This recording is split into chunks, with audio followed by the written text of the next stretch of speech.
Welcome back to Hall County Sports, everybody. Continuing the theme of the last couple of weeks, spring football practice, and we bring to the show now a man that we talked to right after he got the job at Riverside Military Academy, the new athletic director and head football coach, Chris Lancaster. And Chris, when we talked to you before, you kind of sort of got a feel for the job, and you knew what you were getting into because you're a Riverside alumnus, of course. Right. But now that you've had spring football practice, tell me how you feel.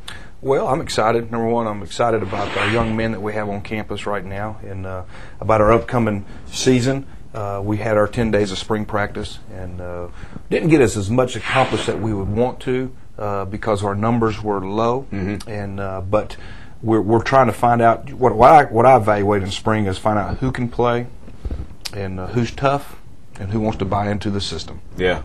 And maybe a little bit, now, not just yet, but I know because you're going to fine-tune during summer workouts and fall, but maybe kind of where they can play, too. Exactly. Well, we're going to have a small number of kids going to have to play both sides of the ball. Yeah. So you got to find the right combination and also find those key guys that can spill in or spell a kid during the course of a game. So you can, we're not going to have 22 starters on both sides of the ball, right, by any means, but we got enough that we feel comfortable with, and we have to find those right kids to be backups. Well, at least one more year in the Geese League, of which for the last couple of years, Riverside certainly has been one of the class teams, winning a state title a couple of years ago. And you compete in the highest classification of the Geese League, right? Yes, sir. So you got to have some numbers at least, like you said, to help spell that starter, because you can't compete anymore, Chris, with 15, 16 kids. That's right. You're right. And so that's what we did all spring, and also implemented our offense that we're going to run. And also, I was able to hire some new coaches. Brought in a new defensive coordinator I'm very proud of. His name's Scott Sloan. He was at Griffin High School this past season. Had spent 4 years before that at Georgia Southern. Before that, he was at Georgia Military College, so he has a military background in what we're trying to accomplish with our young men. And he's been a defensive coordinator, and he's also he's coached at Clemson University, where I came from. So I've known this young man for a lot of years. And I've also been able to hire an offensive line / defensive line coach, a young man that I came in contact with when I was coaching at the University of Kentucky. He played at the University of Kentucky. He's been up at Indiana University on that staff there. So I was able to bring in two guys that I feel real comfortable with, and also plus the guys that I already have on staff. Gary Papka, our strength coach, and he's our linebacker coach. And I got a young man from here in Hall County, Hal DeLong, who's going to help us, and also a young man that's been in the GISA program at George Walton, and I believe he started the West Hall program, Jeff McCord. Oh, yeah. McCord's coming back? Yes, sir. How about that? Yeah. So we're putting together a good staff, an exciting time for us, and I think these kids are seeing that, and they're buying into it. Yeah, well, it sounds like you've got a lot of experience in coaching, a lot of it at the collegiate level, too. Exactly. Do these guys just kind of want to get back down to the sort of the grassroots of football? Well, that and also, I spent the last 19 years, traveling and from my playing days and coaching, and stability. Stability is a big factor, and quality of life.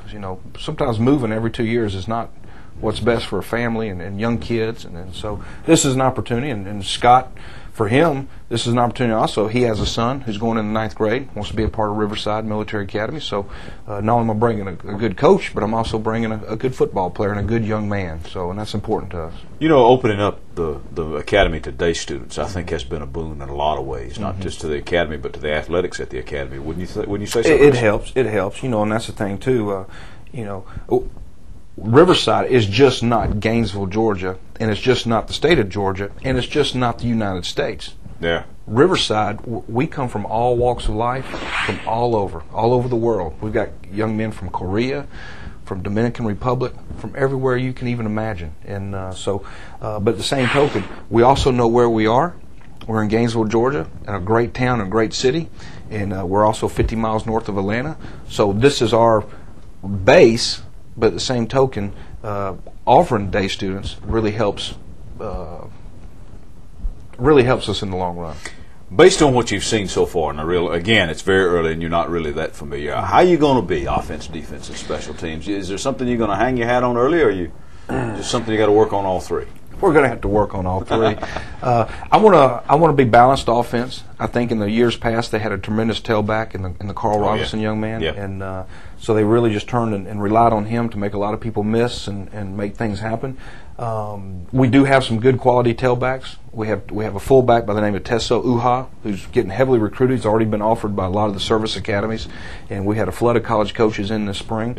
I have a young man as a tailback named Lavelle Johnson. I'm very proud of. Remember him from last year. Bill Derryberry is our quarterback. At the same token, I'm gonna also throw the ball a little bit because I've got a lot of talent in the receiving corps. I have a young man that I don't think played last year, but he came out, and he comes from good stock. Evander Holyfield's son, Ewan Holyfield, and he's about a 6'2", 170-pound kid. Runs in the 4'6". I saw him on the show up the track. Yes, sir. And he's very physical, and and then I have a couple of tight ends. Joe Lister, who's playing tight ends, is a great route runner, and I have a young man named Diego. I can't even pronounce his last name, and I apologize for that. We'll get there. But he goes by Diego for us. There you go. And the first thing we had to do is put all their names on their helmets to get to know them, and then they got to know us. So, but Diego's a very physical kid. He's going to play tight end and our Sam linebacker. But again, Gary, I know it's important up front. And we're very blessed. We got two good offensive tackles, I believe. One in Colton Kegg, who's just going to be a rising junior, and then I have one named Lance Johnson. And it all starts there. And then we're going to keep our fingers crossed with the 3 spots inside and play our best available there, and then go from there. But defensively, we feel confident, and because those players that I just named are also going to have to be on our defense. And so we have another young man that we're very proud of. He's playing receiver and corner for us, named Connor Cuevas.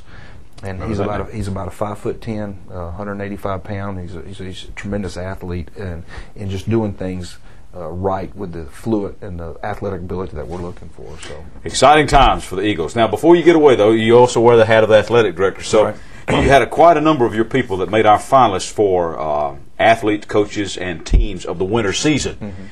Brian Bays from wrestling, as well as your coach over there, Matt Fulsang, and the wrestling team, and also from the swimming team, Mark Paglia, the coach, the team itself, and then your state record holder and state champion, Ben Gunn. So, Chris, if you could take these back to the academy and pass them out to the appropriate people, we'd appreciate it. I sure will. Also we have a tennis player by the name of Andre Zimmerman. Won state. Well, we'll have to consider him for spring athletes. For spring? Yes. Okay, this is just for the winter season. I got you. Yeah, I'm sure that we'll see Andre's name on a certificate lot like this. Tremendous young man. And again, what we're trying to do over there at Riverside, it's an honor just to be a part of it, and we appreciate all y'all's support. All right. Good luck. Thank you. To the Eagles. All right. Yes, sir. Chris Lancaster from Riverside Military. We're back in a moment with more Hall County Sports.